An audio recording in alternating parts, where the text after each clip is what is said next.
Usta bobo, bizlar dadam yubordilar, shogirdlikka olar ekansiz. Og'izlaringga tupursin dedilar. Keyin katta usta bo'lib ekanmiz. Ha, og'izlaringga tupurish kerakmi?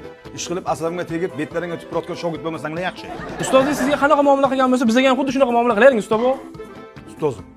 Dadam aytdilar, sizga shogirdlikka tushar ekanman, hamma narsani o'rganar ekanman. O'rgataman, qanday shogird kerak edi, men ketman lapatkalarni bitta tozalab yuving.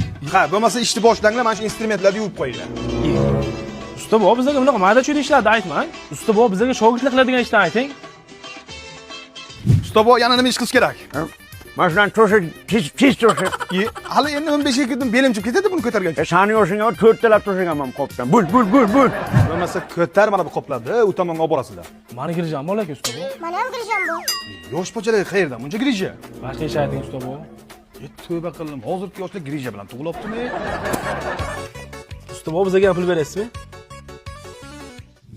Menga pul berasizmi, usta bo?